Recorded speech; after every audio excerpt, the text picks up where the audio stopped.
Bets are on. Will Israel push through to total victory in Gaza and bring every hostage home? Or will another shaky deal derail the war? President Trump calls Netanyahu a war hero as Israel's cabinet backs a full takeover of Gaza City. But fierce opposition is working to tear the plan apart.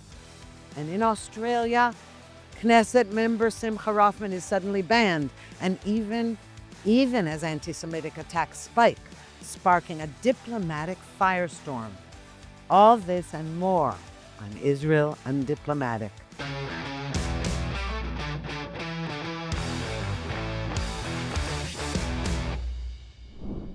Welcome to another episode of Israel Undiplomatic. I'm Mark Regev, and as per usual, I'm here with my co-host, Ruthie Bloom. Hi, Mark. Okay, so the top of the news in Israel is the question of whether a new hostage deal is in the works, a la Steve Witkoff, or if Israel is going to go the full 9 yards and take over Gaza City and try to get all the hostages out that way. So it's actually interesting because you'll recall it was like 3-4 weeks ago, everyone was upbeat that there was a hostage deal about to happen. And the president himself, President Trump, said it could happen in the next few days. And Netanyahu was upbeat. And the mediators, the Qataris and the Egyptians, were all upbeat. And then it didn't happen. And then the Israeli government took a decision that we're going to go into Gaza. We're going to go into Gaza City, and we're going to clean out the last remnants of Hamas's command structure and to finish the job. And the cabinet passed the decision, and then the opposition to the government was against the decision, but the government took the decision to go in and finish the job, so to speak. And then suddenly, in the last few days, Hamas is saying it wants to return to the table and negotiate a hostage deal. And I think there's a connection between the two. And I think logic dictates to see there's a connection between the two. If Hamas believes Israel is serious about finishing the job militarily, that makes Hamas more open maybe to a ceasefire with hostages being released. So there's actually no contradiction. If you want the hostages released, you have to say, I'm willing to go full throttle on taking on Hamas militarily. Yes, okay, but that leaves the question of whether we're talking about all the hostages. There are 20 live and 30 dead, as far as we know. Okay, hopefully the 20 are still alive. Or Hamas is pulling another stunt. It's saying, okay, we'll give you 10 live hostages, 18 dead ones for a 60-day ceasefire, and then we'll talk about ending the war. Now, this is terrible. Okay, of course we want every hostage brought home. But, right now, the left and the right agree on one thing in Israel, and that is that the deal has to be for all the hostages. That maybe that's not possible, Ruthie. Maybe if you say all or nothing, you get nothing. Wait a minute. The left says all the hostages and end the war and leave Hamas in power. Whatever Hamas wants, surrender to Hamas and get all the hostages. There is no such deal on the table, but okay. In left-wing La La Land, that's their fantasy. The right wing says, no. We also want all the hostages because if you leave any in there, they could be in there forever. And that's too risky. And then it risks giving Hamas the choice of a selection of which ones to return. And it enables Hamas to rebuild, to booby trap the tunnels, to rebuild its arsenal, to recruit new terrorists, etc. So one thing everyone agrees on is all the hostages. But the right wing says, yes, through a victory over Hamas. Now, this is why I just wanted to begin by saying you're absolutely right. Hamas said, uh-oh, now they mean business. We're going to sit down with Witkoff again. But actually, not in order to surrender, lay down its arms, not in order to return all the hostages. No. So President Trump, interestingly, at the beginning of the week, he said the only way to get all the hostages out is through totally defeating Hamas. And I have to say, Netanyahu agrees with that. We all agree with that. And that means that I would say, I think more of the public wants the hostages out with a defeat, a total victory over Hamas, a total defeat of Hamas. That doesn't mean killing every last terrorist. It means completely demilitarizing the terrorist organization. Can I say, Ruthie, of course, we all want, left, right, center, all want all the hostages out. That's not for debate. The question is, what is possible today? What is practical? And the Witkoff solution, which only gives us half of the live hostages and half of the dead hostages over a 6-week period, if I'm not mistaken. 2 But months. yeah, I think, yeah, I think the chance of Hamas voluntarily giving up all the hostages doesn't exist. And as I said a moment ago, I said, if you say all or nothing, you can end with nothing. And I know the hard left says, let's just capitulate to Hamas's demands and we'll get all the hostages out. I think that's an illusion. Okay, I think that Hamas is not going to give up. From Hamas's point of view, the hostages are an asset, right? That's their ability to blackmail Israeli society, and they're not going to give up all the hostages. I think it's an illusion to think that they would. And the right says go for a military solution and you'll get hostages out. And the honest people on the right will say, at the same time, they'll say they know there's a risk because the military operation, there's a risk to our soldiers and to the hostages. Now, what the Witkoff solution says is we don't have a full deal. It's for a limited period of weeks over which there'll be negotiations for a final, if it's possible to find some final deal. But people are very skeptical if that's possible.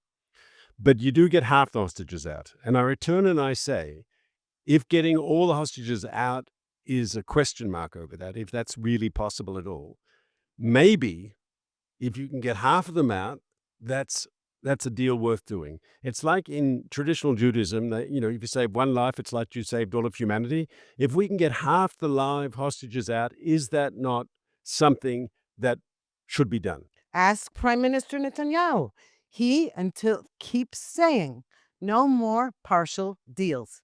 Now, he may say it and not mean it. He may also give in the end because of what you're saying. But that is not what he has said. That's not what the cabinet decided. He said no more partial deals. Okay. And so here's the question. Will he stick to that? We know that some members of his cabinet don't believe him because he's also been a little bit vague. Okay. Yes. So this is why everybody is asking, okay, so is he going to do that or not do it? And then it comes to, what you were discussing is yes, and it puts the hostages at risk if we go into Gaza City. Of course it does. They're at risk anyway. And by the way, if we give in to some new Witkoff deal, it'll happen. Not only will you have to remember again and again that there are 20 live hostages. Do you know how many soldiers have been killed trying to get those hostages? So the question is, I mean, are the soldiers' lives less important? But that isn't even the discussion right now in the public. Of course, it's a risk. It's a greater risk to Israel to give Hamas any leverage, any decision making. It wants to release hundreds of bloodthirsty terrorists. Do you realize it's because of a prisoner, a terrorist release deal that October 7th happened in the first place? Because Sinwar, who masterminded it, was released in among them 1,000 and something for Gilad Shalit. But again, all I'm saying is we cannot afford to put the state of Israel at risk. Can I say, when you said a moment ago that, we don't know if he means it or not, but Trump said Hamas had to be destroyed and that's the way to get rid of the hostages. And Netanyahu has also said we're going to go full steam ahead and win this war and achieve total victory. So maybe they're saying what they think, but maybe what they're saying is utilitarian. Maybe what they're saying is functional. In other words, they want Hamas to understand that unless they go for a deal now, it's the end of them militarily, that we are willing to put our foot on the accelerator and finish this militarily. I think if there is a chance for a deal, if Witkoff is back, it's because Trump wants him to be back. And I think Netanyahu, as you said, has said he's willing to go full speed ahead and achieve military victory. But as you said correctly, he hasn't closed the option for some sort of limited deal that will get half the hostages out. And I think if Hamas really does accept today what it refused to accept a month ago, which is the Witkoff deal plus minus, yes? I think in that circumstances, Israel would be very in a difficult position to say no. Now, in saying that, I know the downside. I know we'll have to release bloodthirsty terrorists who are sitting in Israeli jails. That's I know that Hamas gets a timeout to rest and rebuild and regroup and prepare for the next round. I know the downside, but if there is a serious option to get living hostages out, half of them, that is something that the Israeli government can't just say that's not important. But the families of the hostages, those who hate the government and those who actually, right now, all the hostage families are angry at the government, but from different ends of the political spectrum, okay? All of the hostage families are saying don't do a partial deal. They're all saying it. Again, some of them want to capitulate to Hamas and some want to defeat Hamas. But what they're all saying is if you make a partial deal, you are sentencing the other 10 hostages and also dead bodies to be there maybe forever, maybe for many years to come. They say it is a selection like the Nazis did. All the hostage families are against what you just said. You said if we can save a life.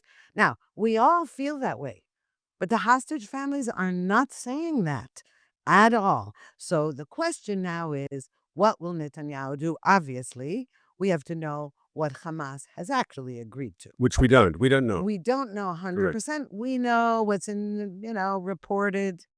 But I'll tell you right now, I used to think just like you did. I did also believe, and that was true because there were 251 hostages and now there are 50. So, of course, those deals were good. But now, when we're right down to the wire of very few people, and each individual is so precious, it's just as precious. Each individual is as precious to Hamas.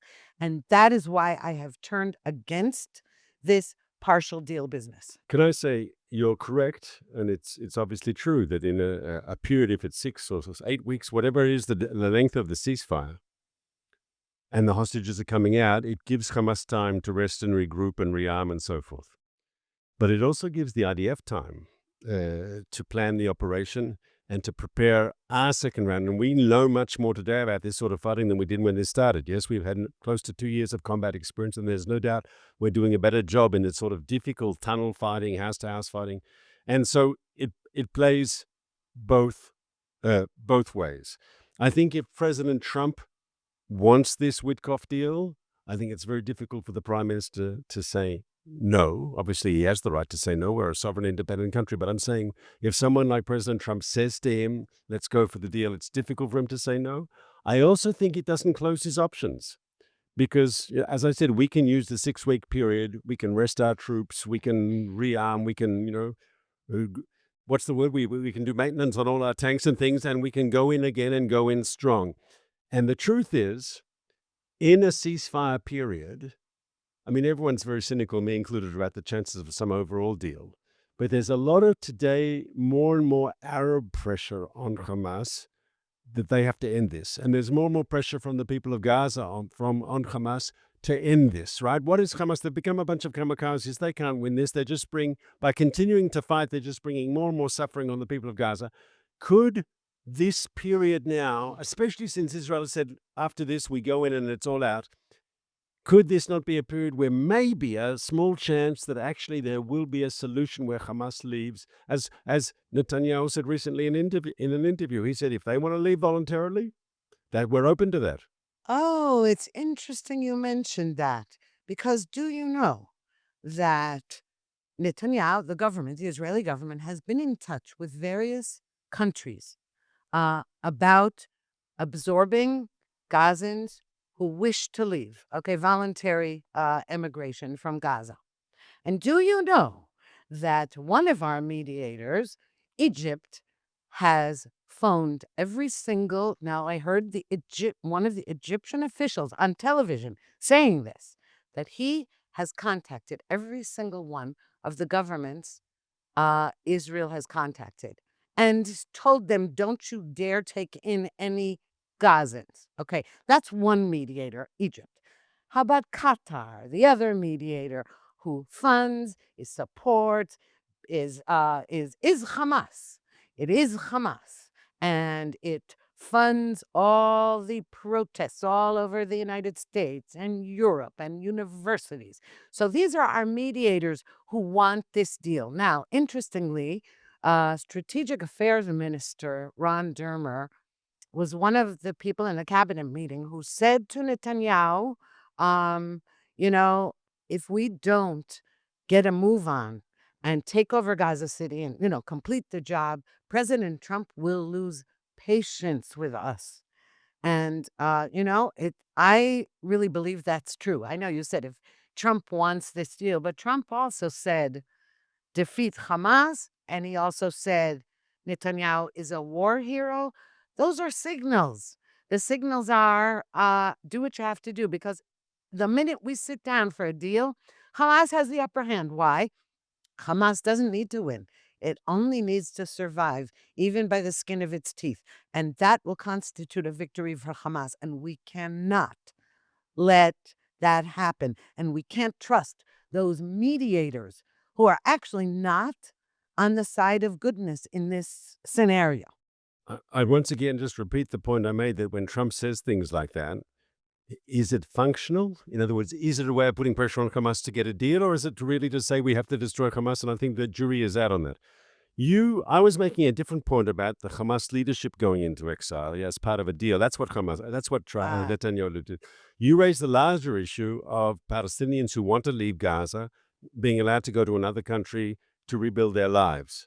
And it's the most natural thing. People tend to leave war zones and want to rebuild their lives somewhere else. Literally, millions of people left Syria during the civil war, and they went to, are all over the world. and Ukraine. And Ukraine, it's the most natural thing that people to leave a war zone. And of course, the official Palestinian leadership, both the Hamas leadership and the PA leadership, and much of the Arab League, if we're frank, the public position is no, you can't leave the land. That's a victory for the terrible Zionists. You have to stay in a war zone. You have to put your life at risk. And here there's just so much hypocrisy. Do you know anyone who studied the history of the Arab-Israel conflict knows that when the British were running the show here during the period of the British Mandate before 1948, the Arab nationalist leadership used to complain that Arabs shouldn't sell land to Jews for them to build houses on, to build farms on, to build settlements. That was a crime. And yet we know that same leadership itself was selling land to Jews, right? That's well documented. Arab historians, Jewish historians, other historians all said that at the same time they said, don't sell land to Jews, they were selling land to Jews because it was good business for them. It's the same with voluntarily repatriation from Gaza.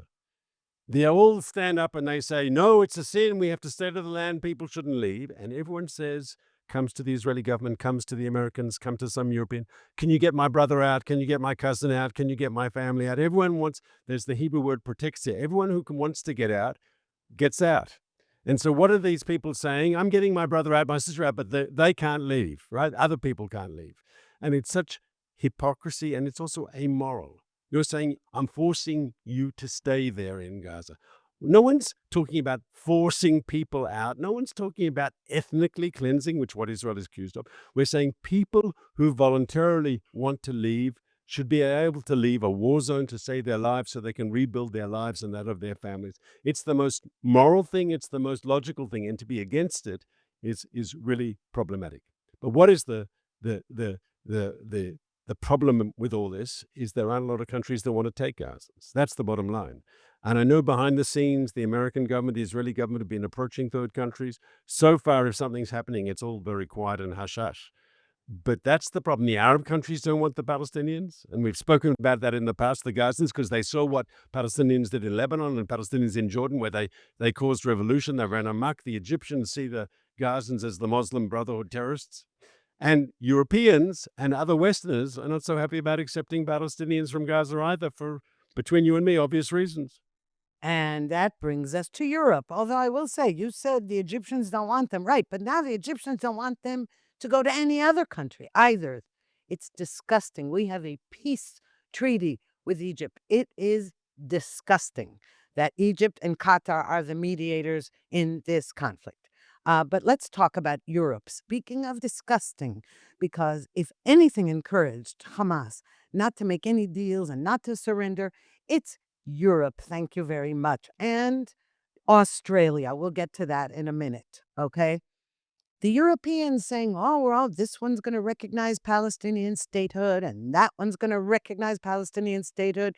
Emmanuel Macron in France. And we've got Britain and even Germany and all these threats to Israel about this. And the Palestinians are, I hate even calling them Palestinians. Okay, the residents of Gaza and the residents of Judea and Samaria are all thrilled about this. Good. Let's remain intransigent. That's all you got to do. You got to kill Jews, you got to kidnap Jews, and then you get a state or you get recognized by all these enlightened European woke idiots. Do you think that the jihadists aren't laughing at those Europeans who've totally succumbed because they hate Western values? The jihadists hate Western values and they laugh at it, all that woke crap. So you have this situation where Europe is encouraging them. And let me just bring that to Australia, which this week prevented Knesset member Simcha Rothman from taking a trip to Melbourne and Sydney to give support to the Jewish community, which has been suffering massive and dangerous explosions of anti-Semitism, and Albanese said, "No, you're not welcome in our country." This is outrageous. So I'll get to Australia, which is the country of my birth, in a moment. But I'd like to look at the larger phenomenon globally: Europe, Canada, Australia, all these countries that have been either calling for recognition of Palestinian statehood or, in parallel, also calling for an immediate ceasefire, open parentheses, an immediate ceasefire which leaves Hamas in power in Gaza, in parentheses, right? And here I have to say, I think it's like children throwing a tantrum. Why do I say that? Because you've got the serious negotiations to end the war are being handled by Washington. And the Europeans, let's be frank, and the Australians and the Canadians are irrelevant. It's Trump and his team, Witkoff, together with, the CIA and who else, through the offices of, the mediators, whether it's Qatar or Egypt. That's where the real work is going on. But the most important track is through Washington. That we know. And so if there's a ceasefire in Gaza or not, if there's a political solution to this war or not, that's in the White House. And yet these Europeans look on, and I called it before I think it was 2 weeks ago, I called it the ire of the impotent, because they're not involved in any real way, and they're just putting out words. And in fact, the sad thing is, they say they want a ceasefire, but they're actually making a ceasefire more difficult, because if I'm Hamas in Gaza, and I believe there's increasing international pressure on Israel to end the war unilaterally, in other words, to end the war because international pressure, why would I give in? Why would I release a hostage? I would just grit my teeth and say, I hold out for another week, another month, another 2 months. In the end, Israel will be forced by London and Paris and Rome and Berlin to agree to a ceasefire. So actually, the real work is being done by the Americans, and the impotent people who have no real input on anything are only causing problems. They're making the jobs of those who want to try to get a ceasefire more difficult by giving Hamas the illusion that they just have to wait a bit longer and they get all that they want without any concessions whatsoever. Yeah, absolutely. You call it the ire of the impotent. I love that. It's also the tyranny of the weak. But you know what? It's powerful. And the Israeli left is in cahoots with them in this respect.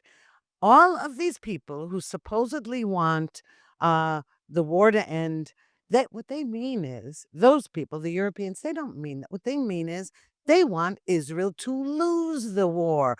That's what they mean. And in that respect, when you say they're harming it, no, from their point of view, they're helping it.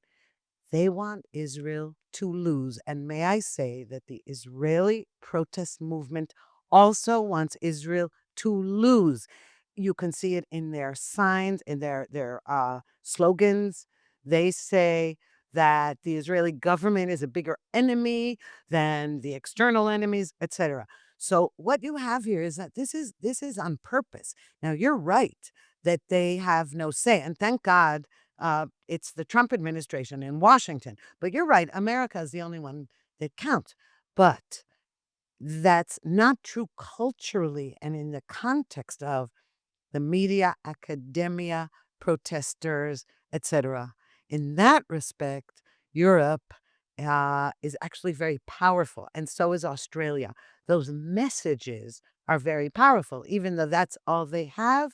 It also causes divisions in Israel because you can hear protest people who hate the Netanyahu government in Israel saying, "You see what you've done? You've isolated us on the international stage. That's not Netanyahu's fault. That's absurd. It isn't Netanyahu who isolated Israel on the international stage. It's Israel's enemies that isolated Israel on the international stage." So you talk about the protesters, and I think it's important not to put the protesters all in one group. Okay, there's a group of people out there who really care about the hostages, and rightly or wrongly, they're prioritizing the hostages over everything else. And they're saying, I don't care about the strategic implications. I don't care about anything. There are people in Gaza who are held hostage and they're alive, and we have to do everything possible to get them back. And you can agree with that position or you can disagree with that position. I think we should do a lot, whatever we can to get them back, but I don't think we should commit suicide, yes, in doing so. I mean, we go back to the Gilad Shalit deal. And obviously, we got him back alive, but was that really a victory for Israel?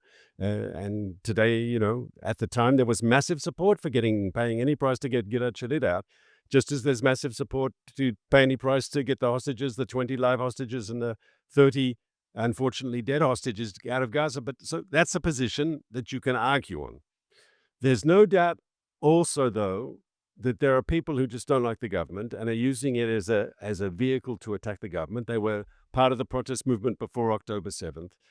And for them, I think they're protesting for basically to do anything, to end the war. And then, of course, they'll criticize Netanyahu afterwards for ending the war, for not following through on the goals, because it's political. And this is Hamas's hope. Hamas, if they believe that the war is going to end because of international pressure on Israel or of internal pressure of Israelis on the government to end the war prematurely, then why would they ever compromise? And you saw that, 2 weeks ago when they put out those terrible videos, propaganda videos, psychological warfare videos of the hostages that were looking like, they'd just come out of Auschwitz. Yes, that's obviously Hamas is starving them. Obviously Hamas is abusing them, and that was clear in the video. Why do they put those videos out? Because it's psychological warfare. We have to get them out now because they're going to die. That was Hamas's goal. And it's very difficult to watch those videos because those hostages are suffering. Hamas is torturing them psychologically and physically and starving them.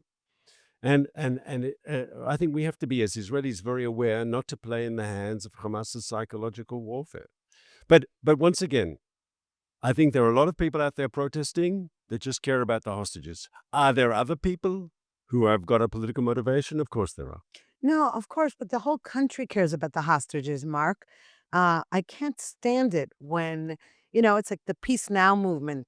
Those people they think they have dibs on caring, on humanitarianism, on wanting peace. It drives me crazy. We all want peace and we all want the hostages home.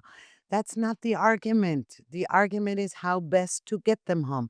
And you know something? If we do partial deals, what will happen. All Hamas has to do is hold on to one. One. Like Gilad Shalit. All they have to do is hold on to one. And they've won. Do you see? That's my point. And that, I have to say, all the hostage families are aware of that. They've all been saying that. Again, those who hate the government and those who don't hate the government, they've all been saying that. Enough to leave one in there. And Israelis go ballistic. And that's because we're good-hearted. I get why. But as you said, we can't commit suicide. Now let's talk about Australia. I mean, I know you haven't lived in Australia in decades, But it's still, you have family there. You know the Jewish community there.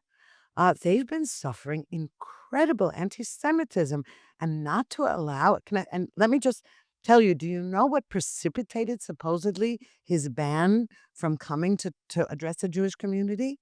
According to Albanese, is that Simcha Rothman said, we have to defeat Hamas. It's a terrorist entity. We have to, I mean, he said things that are so mainstream consensus. And if that is considered extreme right wing uh, fanaticism, then Albanese, talk about it. He's the extremist. So the majority of the Australian Jewish community, and I grew up there, Mm. were migrants who came to Australia at the end of the Second World War, survivors of the Nazi Holocaust, mainly from Europe. And that was the community. I remember I went to a Jewish day school in Melbourne, and I remember a lot of my parents actually had tattoo. A lot of the parents of my friends at school actually had concentration camp tattoos on their arms, and it was very much in the atmosphere, either consciously or subconsciously. Um, and I think a lot of Jews who went to Australia said, "Where's the furthest space from Europe we can go?" Yeah, because Europe was, from their point of view, one big graveyard in 1945, and so they wanted. Australia was far away. And it was a free country and a country of immigration and a country of hope and a country where people could rebuild their lives, Opportunities. opportunity, and far away from Europe, right? And so I think it was a popular destination for people to go to after the Holocaust. And Melbourne Jewish community was Polish Jews, and the Sydney community was based on Hungarian Jews. But there were people who fled the death in Europe and wanted to go the other side of the world and rebuild their lives. And I think the fact that you've seen this upsurge of anti-Semitism in Australia is very troubling. It's very troubling.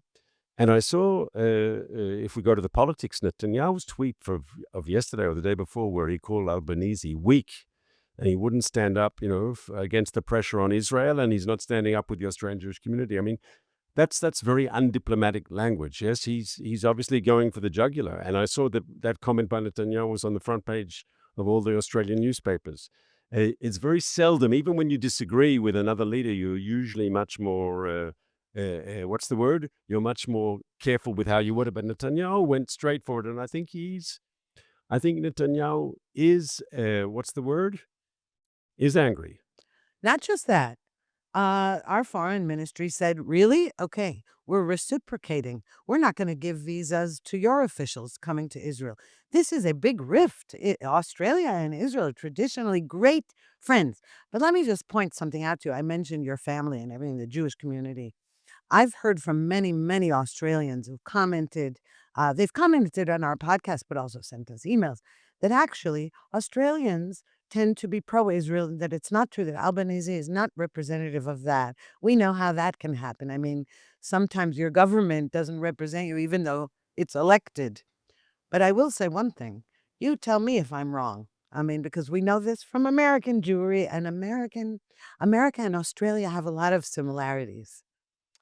And I would wager that those Jews voted for this guy, voted for Albanese. They won't next time, maybe, but I mean, the point being that Jews always tend to be in labor, or in America, Democrats, and then and today they're seeing the amount of anti-Semitism emerging from those parties. So I know people in my own family too who are strong Labour voters and voted for Albanese. I'm not sure most of the Jewish community. It's not like the Americans, where like 80% of the Jewish community voted for the Democratic candidate last time around. Yes, it's not the same in Australia. It's not the same. There's even been criticism that because the community was so much supporting the Liberal Party in Australia is the party, Conservative Party, yes? Right. They've burnt their bridges with the current government, yeah? So there's all sorts of things. It's more complicated. It's different. It's Is not it in America. different in Sydney and Melbourne, the Jewish communities in Sydney and Melbourne? I think it's Melbourne, as I said, are more Polish Jews and the descendants of, and Sydney's more Hungarian. I'm not sure how that plays out in the politics in Sydney, though. In West Sydney, you've got these swing electorates, these swing seats, which you have a strong Arab Muslim community, and they say that's very important for the government. Obviously, the Muslim Arab community is much larger in Australia than the Jewish community. And That's maybe why that, Netanyahu called him weak. He called him weak, meaning you're succumbing to Muslim pressure, I think, is what he meant by weak, because I would have used a much harsher word than weak. He's weak. I can't even, I'm not allowed to say on this podcast the words I would use. Um, but it's appalling. I'm curious to know if any connections you have in Australia, family and friends, if you know whether they have completely had it with the Albanese government. So it's difficult for me to answer that question, but why are people disappointed? You said it before. Like if Ireland says the most outrageous things and no one, and it's water off a duck's back because Irish have been terrible over the last 20, 30 years the whole time, right? What's disappointing about Australia is Australia has an attitude of friendship towards Exactly. for going back years, right? Exactly. Even there was once this leader of the Australian Labor Party, which is Albanese's party, Bob Hawke, and he was this great friend of Israel. He was a friend of Golda Meir's, the Labor Party there and the labor movement in Israel. And today it's a very different situation, but it also fits into this new mindset, yes, that sees, for the left, the Palestinian cause is this holy grail, right? It's if you are left, you are right. And so, if I can be totally cynical, I want to say the following about Australia. Let's say there's a radical left in the Australian Labor Party, right? So they're anti-American, but the government probably in Canberra has enough brains not to fight with America unnecessarily. So they don't go that way. And the left probably has strong attitudes on China, and the government knows on China that's too important. We can't play with that. But on a peripheral issue for Australian national security, like the Middle East, like Israel, like the war in Gaza, it's not central to them. That's where they can pander to the extreme views that they won't let those extreme views go anywhere on the important stuff. Relations with America, relations with China. Interesting. But when it comes to, that's where they can let them play. We could say that where the children can run amok because it's really not crucial to Australia. And of course, for the Australian Jewish community, it's very difficult because for them, it's one of the most important issues, if not the important issue. So, do you believe that the Australian Jewish community is going to turn its back on the Labor Party? So a lot of it already did, but not all of it. Not all of it. Naturally, just like American Jews. I don't know what we're going to do with the Jews, but that's a whole different topic. So maybe we'll discuss that again next week. I think that would be a good idea. I look forward to that, Ruthie. So do I.